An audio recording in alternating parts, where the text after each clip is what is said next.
गीता जी का 10वां अध्याय। हे महाबाहो, मेरी और उत्तम उत्तम बातें सुनो। मैं तुझ पर बहुत प्रसन्न हूँ, इसलिए तेरी भलाई के लिए कहता हूँ। मेरे जन्म को देवता ऋषि कोई भी नहीं जानते हैं, क्योंकि मैं संपूर्ण देवता और ऋषियों का आदि हूँ।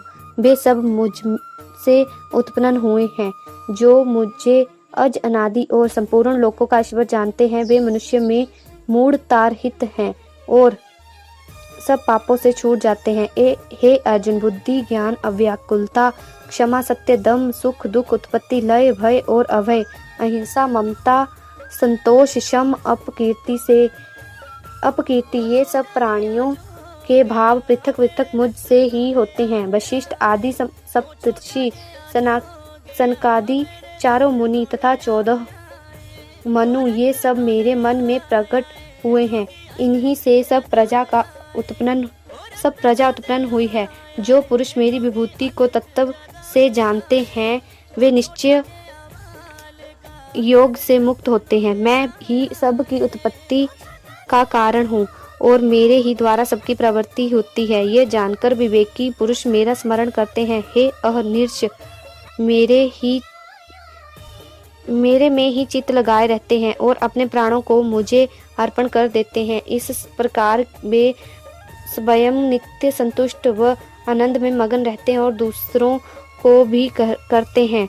जो इस रीति से निरंतर मेरे ध्यान में लगे रहते हैं और प्रीति पूर्वक भजन करते हैं, उनको मैं ऐसी बुद्धि देता हूँ कि वे मुझे प्राप्त हों। ऐसे पुरुष पर अनुग्रह करने के लिए आत्म भाव में स्थित जो मैं हूँ, सो प्रकाशमान दीपक से उनके अज्ञान से उत्पन्न हुए अंधकार को नष्ट कर देता हूँ। यह सुनकर अर्जुन ने कहा, हे श्री कृष्ण, आप परम ब्रह्मा हो, परम पवित्र हो, नित्य पुरुष हो, आदिदेव हो, आज हो, विभु हो, संपूर्ण ऋषि, देवर्षि, नारद, असीत देवल, वेद व्यास आदि आपको परम पुरुष, अज और विभु कहते हैं और आप भी ऐसा ही कहते हैं। हे केशव, जो कुछ आप कहते हैं और जो कुछ ये ऋषिगण कहते हैं, इन सबको मैं सत्य ही मानता हूँ। हे भगवान, देवता और दानव आपकी उत्पत्ति के कारण को नहीं जानते। हे पुरुषोत्तम, हे प्राणियों के ईश्वर, हे प्राणियों के नियंता, हे देवों के देव, हे जगत तप्पे, आप ही अपने को जानते हो, आपको दूसरा कोई नहीं जानता। हे श्री कृष्ण, आपकी जो दिव्य विभूतियाँ हैं, उनको मुझसे कहिए, जिनके द्वारा आप इन लोगों में व्याप्त होकर स्थिर हो। हे श्री कृष्ण, आपका निस्तार ध्यान करता हूँ, मैं आपको किस तरह जानूं। हे भगवान, आपका ध्यान किन किन भावों में करना योग्य है। हे जनार्दन, आप अपनी प्राप्ति का उपाय योगेश्वर और विभूति विस्तार पूर्वक मुझे सुनाइए। इस अमृत रूपी वाणी को सुनते सुनते मेरा मन तृप्त नहीं होता है। यह सुन श्री कृष्ण जी बोले, हे अर्जुन, मेरी जो दिव्य विभूतियां हैं, उनमें से मुख्य तुम्हें सुनाता हूँ, क्योंकि मेरी संपूर्ण विभूतियों का अंत नहीं है। हे अर्जुन, संपूर्ण प्राणियों के हृदय में मैं बसता हूँ, अंतर्यामी मैं ही हूँ, उनकी उत्पत्ति, पालन, नाश करने वाला मैं ही हूँ। 12 सूर्यों में पौष मास का विष्णु सूर्य हूँ। मैं प्रकाशमान वस्तुओं में सूर्य, 49 पवनों में मारीच नाम का वायु हूँ, तारगणों में चंद्रमा, वेदों में सामवेद, देवताओं में इंद्र, इंद्रियों में मन और प्राणियों में चेतना शक्ति मैं ही हूँ। रुद्रों में शंकर, यक्ष राक्षसों में कुबेर और 8 वसुओं में अग्नि और पर्वतों में सुमेरु, पुरोहितों में बृहस्पति, सेनापतियों में शिव जी का पुत्र स्वामी कार्तिकेय और सरोवरों में सागर, महर्षि में भृगु, वाणी में एक अक्षर, ओम, यज्ञों में यप यज्ञ और स्थावरों में हिमालय, वृक्षों में पिप्पल, देव ऋषियों में नारद, गंधर्वों में चित्ररथ और सिद्धों में कपिल, मुनि में मैं ही हूँ, घोड़ों में उच्च श्रवा, हाथियों में ऐरावत और मनुष्यों में राजा, अस्त्रों में भ्रज, गौओं में कामधेनु, उत्पन्न करने वालों में कामदेव, सर्पों में वासुकी, नागों में शेषनाग, जलचरों में वरुण, पितरों में अर्यमा, शासन करने वालों में यम मैं ही हूँ, दैत्यों में प्रहलाद, निगलने वालों में काल, मृगों में सिंह, पक्षियों में गरुड़, पवित्र करने वालों में पवन, शस्त्रधारियों में परशुराम, मछलियों में मगर और नदियों में गंगा, सृष्टि का आदि मध्य अवसान मैं ही हूँ। विद्याओं और अध्यात्म विद्या और वादियों में सिद्धांत, अक्षरों में आकार, समासों में द्वंद्व, चारों ओर मुख वाला, सबको उत्पन्न करने वाला, सबका भरण पोषण करता तथा सबका संहारक मैं हूँ। स्त्रियों में कीर्ति, श्री, वाणी, समृद्धि, मेधा, धृति, शांति और क्षमा, सामवेद के मंत्रों में बृहत, साम, छंदों में गायत्री, छंद, मासों में मार्गशीर्ष और ऋतुओं में वसंत मैं हूँ। तेजस्वियों में तेज, विजयकर्ताओं में विजय, उद्यमियों में उद्यम और सत्य वालों में सत्य मैं हूँ। यादवों में वसुदेव, पांडवों में धनंजय, मुनियों में व्यास, कवियों में शुकदेव मैं हूँ। जितने की इच्छा करने वालों में नीति, गुप्त करने वाले उपायों में मौन, तत्वज्ञानियों में ज्ञान मैं ही हूँ। हे अर्जुन, संपूर्ण प्राणियों के उत्पन्न करने का बीजभूत कारण मैं ही हूँ। चराचर प्राणियों में ऐसा कोई भी नहीं जिसमें मैं नहीं हूँ। हे परंतप, मेरी दिव्य विभूतियों का अंत नहीं है और न कोई उनका वर्णन कर सकता है। मैं सर्वव्यापी हूँ।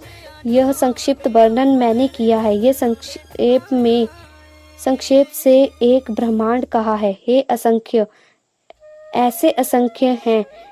यह सब जगत मेरे तेज से उत्पन्न हुआ है। इन सब बातों को भिन्न भिन्न जानने से तेरा क्या प्रयोजन सिद्ध होगा। तू इतना ही जान ले कि मैंने इस संपूर्ण जगत को अपने एक अंश से धारण कर रखा है। जय श्री कृष्ण।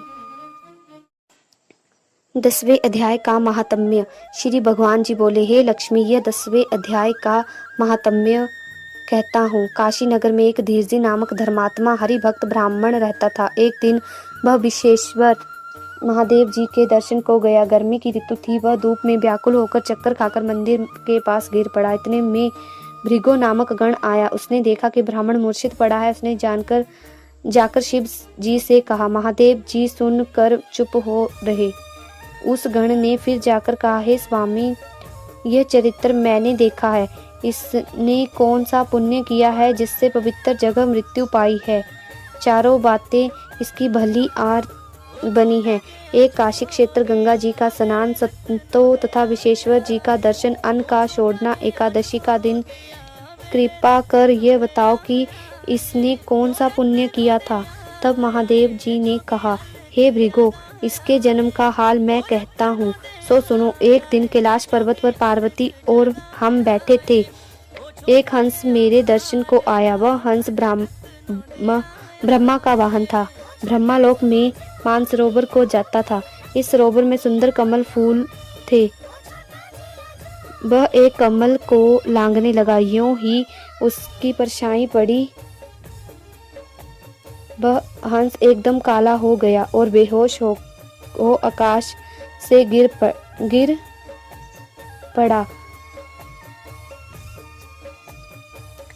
उसी मार्ग में एक गण आया। हंस को गिरा देखकर गण ने कहा, हे स्वामी, यह आपके दर्शन को आया था, सो श्याम वरण होकर।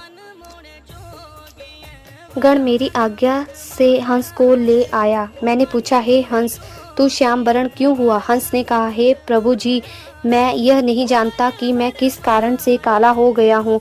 यह सुन शिव जी को आकाशवाणी हुई, हे शिव जी, कमलिनी से पूछो, वह कहेगी। कमलिनी ने आकर कहा कि पिछले जन्म में पद्मावती नामक अप्सरा थी। श्री गंगा जी के किनारे एक ब्राह्मण स्नान करके गीता के 10वें अध्याय का पाठ किया करता था। एक दिन इंद्र का सिंहासन हिला। इंद्र ने मुझे आज्ञा दी, तू जाकर उस ब्राह्मण की तपस्या भंग कर। मैं ब्राह्मण के पास गई। ब्राह्मण ने मुझे श्राप दिया कि हे पापिन, तू कमलिनी हो जा। ब्राह्मण के श्राप से मैं कमलिनी हो गई। अब मैं गीता जी के 10वें अध्याय का पाठ करती हूँ। उसी से मेरा तेज है। मुझको लांघने वाला काला होकर अचेत हो जाता है। हंस ने कहा, मेरा श्याम वर्ण से श्वेत वर्ण कैसे हो और कमलिनी की देह से छूट देवदेही को कैसे पाएं। तब कमलिनी ने कहा, यदि कोई गीता के 10वें अध्याय का पाठ सुनाए तब हमारा तुम्हारा दोनों का उद्धार होगा। फिर गीता जी के 10वें अध्याय का पाठ उस हंस और कमलिनी ने सुना। तब उसी समय उन दोनों का उद्धार हुआ। हंस अपने श्वेत वर्ण को प्राप्त हुआ और कमलिनी देव कन्या हुई। जय श्री